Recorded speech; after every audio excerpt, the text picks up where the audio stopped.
I'm going to make an effort to do a, we might say, an inductive Hebrew grammar of the descent of Ishtar into the underworld, and try to look at each word that I can and try to understand its grammatical significance. When you look at this particular myth, we know that it had to do with the goddess of fertility. You had the Sumerian Inanna and the Akkadian Ishtar being brought into the realm of the dead, and then after going down to where her sister Ereshkigal reigned, she was stripped of everything and then came back out. And one of the things that it looks at is the concept of fertility. And I'm thinking possibly, you had your winter season and then your spring season. And again, that seems to be, from what I can understand, the background to this. And I notice in Pritchard, Ancient Near Eastern Text, dealing with that very subject, I have a copy of Anthology of Text and Pictures, edited by James B. Pritchard. That's pretty much what he says, or what this book particularly says. This myth has as its central theme the detention of the goddess of fertility. And then it lists Ishtar in the realm of the dead and her eventual return to the land of the living. And so with that in mind, I would like to look at a few lines that start this myth and think about trying to look at the grammar. The transliteration for this myth, the one of the best, or if not the one that everybody bases everything upon, would be R. Borger, B-O-R-G-E-R, the Babylonisch Assyrisch Leserstück, and the Babylonian and Assyrian actually reading of text. And so I'm following his transliteration, but I'm seeking to normalize it in my own understanding. I'm enjoying this. I am not an Akkadiologist or a Syriologist. I am a retired Hebrew Bible teacher. I taught Old Testament for many years. And in retirement, I am just having some enjoyment working through this, something that I had in my PhD program, and trying to keep alive the Akkadian a bit. Ishtar is not an easy reading, the Descent of Ishtar. I have done some in Hammurabi's Code, and it is much easier.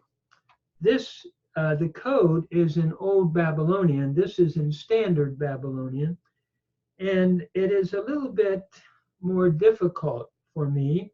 The final M is dropped out, and there's other nuances of grammar that make it a little more difficult. But what I'd like to do is to do my best to work through it, and I'm happy to have any corrections that anyone wants to make, and we'll just see where we end up. So we start out with Ana Cornugi Kakari La Tari, which I believe, and by the way, for any type of transliteration, or let me put it this way, normalization, it is good to go to anywhere on Google under the title Descent of Ishtar, and there's a number of texts that show the normalization. So if anyone is following this, it would be good to follow the normalization that have been presented. I have not put one up in this particular work. But so we go on, then looking at Kur Nu Gi, which is your Sumerian and rendered in Akkadian as Kornugi. And I'm translating it to the netherworld. Ana is the preposition meaning to, and Kornugi, I'm rendering it the netherworld, and then it goes on, Kakari Latari, that is, to the land or the territory of not returning, or one not returning. And Kakari, again, is in the genitive. Notice the I ending because of ana, and la is your negative particle not.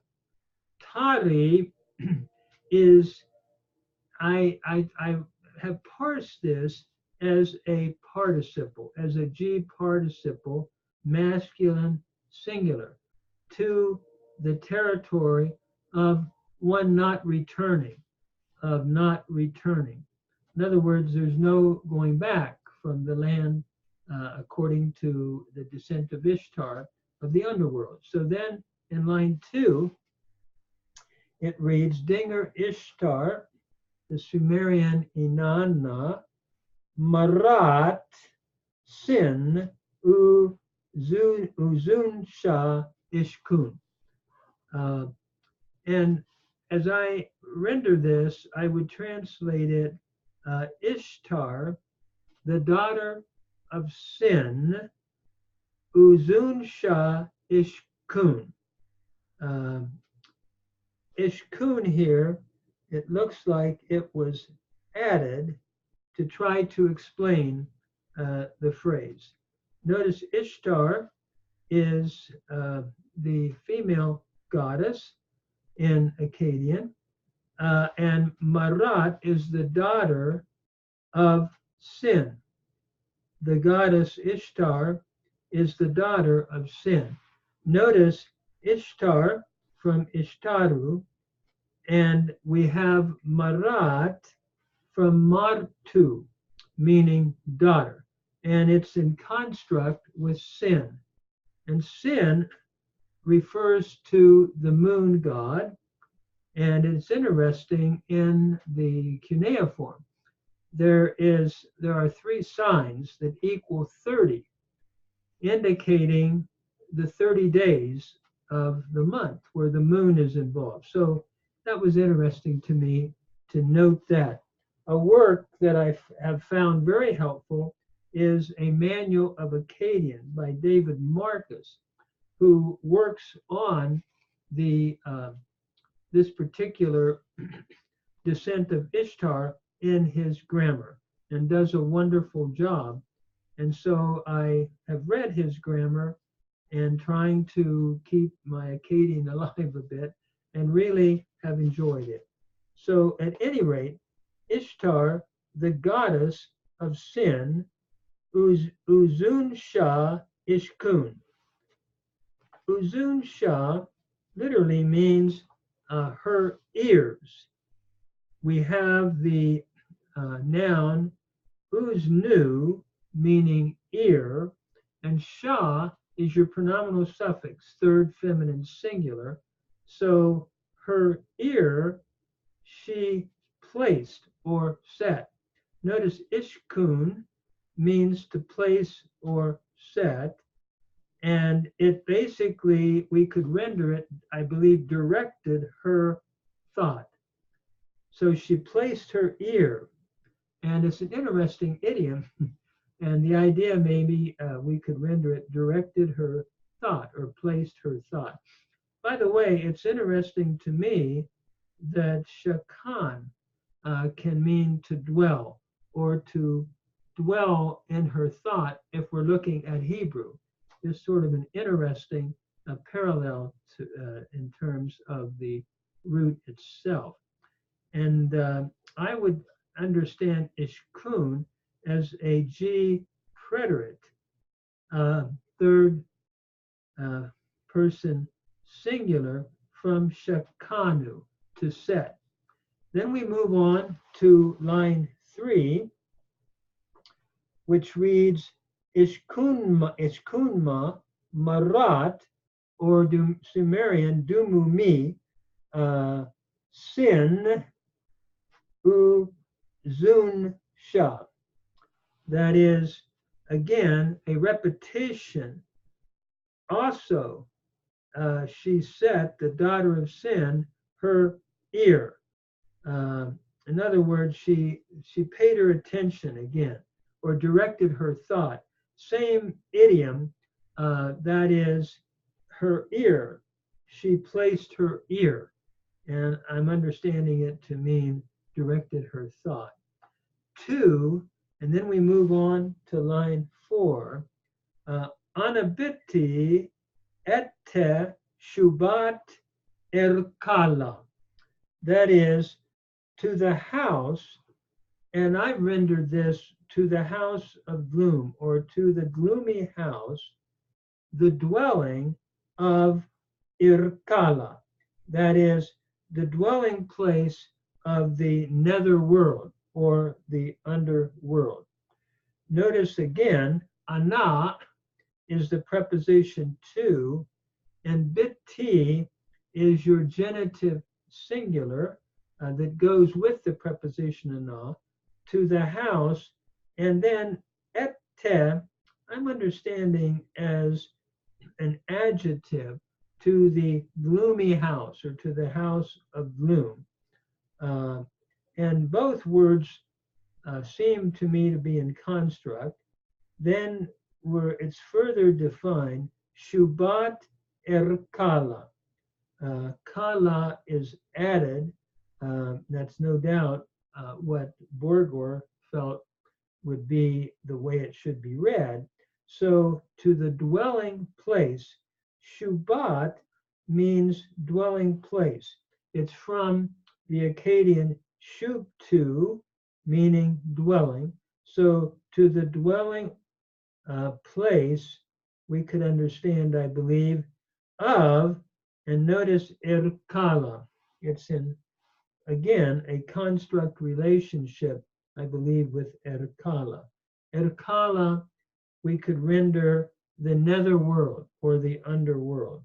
And so she sets her thought to that.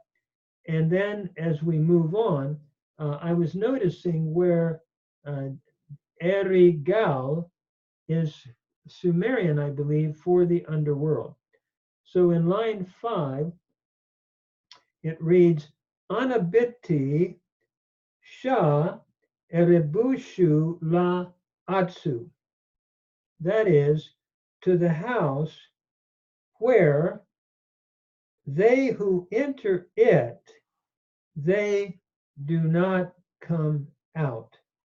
And notice again, we have the ana taking the genitive, and biti from bitum, meaning to the, it's the genitive singular, to the house of, or where, sha is your relative pronoun, and erebushu, to the house of they, where they who enter, they do not come out.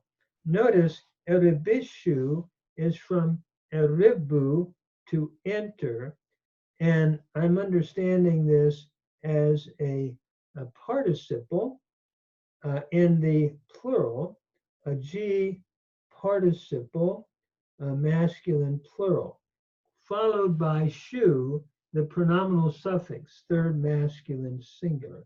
So, to the house where they who enter it, la, the negative particle, do not, atsu, do not come out. And here we have another, in my understanding, a G participle, third masculine plural, from watsu. The W that introduces this word is not seen, dropped out. And that is one indication, or one indicator of what happens, in my understanding, in standard Babylonian. That will often drop out. It may happen in other places too, but certainly here we're seeing that. So we have the participles. This is followed then in line 6, which reads, Ana harani sha alatasha la tarat. Notice, to the road, Ana harani. Harani, by the way, is from haranu, meaning road, to the road, whose path, sha, the relative pronoun again, and then we have alaktasha.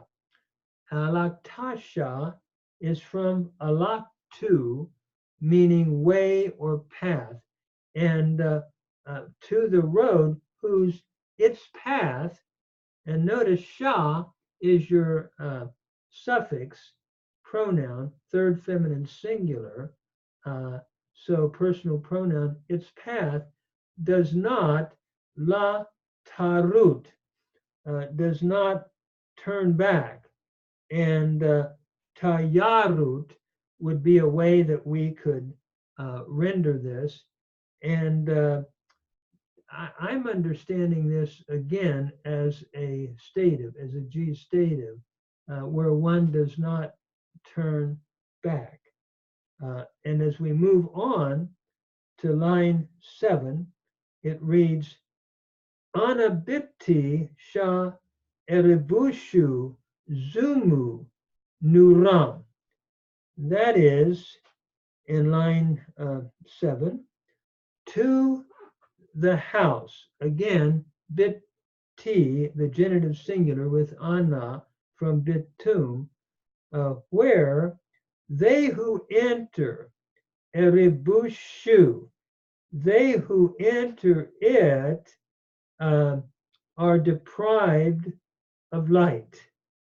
And eribushu, I'm understanding again as a participial construction, a G participle, a masculine plural, they who enter it, again, they're your pronominal suffix, are deprived, zumu, carrying, meaning one is deprived of light, nuram, where light is deprived. And it is interesting, we have an accusative ending here in a, but it seems to have a nominative meaning. That is, to the house where one who enters light is deprived. But then as we move on to line 8, it reads, Ashar epru bubusunu alkal shunuti titu. And that is where, and by the way, ashar means place, from ashru, and here it's in construct, but we really, epru is not in a construct relationship with it. So I'm understanding it simply as a conjunction. That is the place, we could say, or where dust, epru. Epru means dust in Akkadian, where dust is their sustenance. And notice bubusunu is from bubutu, and here we have bubushunu becoming bubusunu, where we have the doubling of the S here. And the shunu changing to the S basically is a third person plural pronominal suffix. So their substance basically is dust. That wouldn't be a very appetizing substance or what you would want to eat. And then alkal shunuti, their food, from alkalum, and shunuti again, the pronominal suffix, third masculine plural. Their food is understood or of dust, of clay. Tit-tu meaning clay. Their food of clay, or their food is clay. Then we move to line 9, which reads Nura or Nuru ul imaru ina et tutu ashbu. That is, light they see not. And notice imaru means to see, from amaru. So here we have a G active stative. That is, which is rather interesting in the form here. Statives are normally passive, in my understanding, but light they do not see. In darkness, in a atuti ashbu. In darkness they sit. And atuti is from etutu, meaning darkness, and ashbu is from washabu, to sit. And again, we have a stative form. They are sitting in its active application, which is interesting. Statives normally being passive, here they are active. And then so we go to line 10, Labshuma kima itsuru shubat kapi. That is, their clothing, or it's, can I say, it's clothing as a bird. And notice kima is taking the genitive here. Etsuru means bird.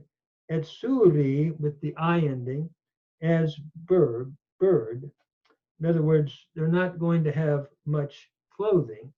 And shubat kapi, the dwelling or the covering of wings. Kapi is from kapu, meaning wing.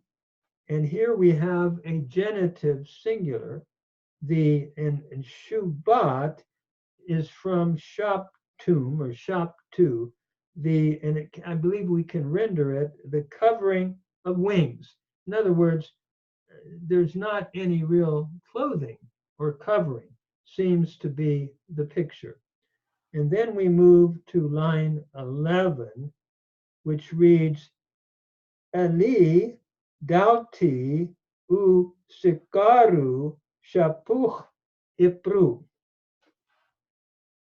That is, as I would render this, over the door. And notice Ali takes the genitive case in doubt T, E being genitive from doubt to. So over the door and bolt. And here again, we have sikuri. So over the door and bolt. I notice it's interesting that the Burger has GIS, like a sheen, which is showing that we're looking at something wooden. So over the door and bolt. And he also has the Sumerian ig and sag kul. But in Akkadian, over the dauti and the sikuri, over the door and bolt, shahuch epru. That is, dust is sprinkled or spread. And I'm wondering, shapahu, if we can understand that as a stative, dust is spread over the bolt and over the door. So it's dusty.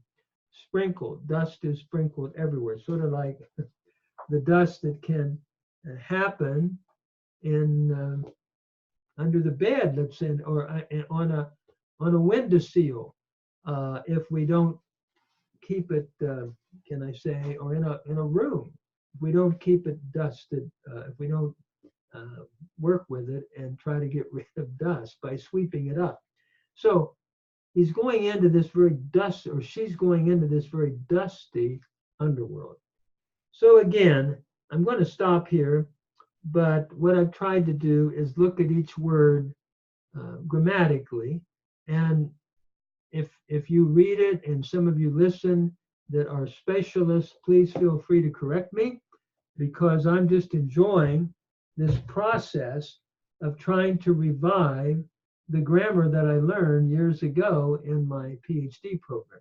So again, thank you, and I hope this is helpful. One of the things that I would like to say, I am a Protestant minister, and as a Christian minister, I was reading this and I was thinking, I am so glad that I have hope beyond this life. And that hope is in one that I believe who has conquered death, that is Jesus Christ, who came back the third day, and I believe is alive today. And as I get older, I am glad I have that hope in a resurrected Lord. Thank you for letting me share this. I hope it is some help. Please feel free, if there's any grammatical corrections, please let me know, and I'll make those corrections as well. Thank you.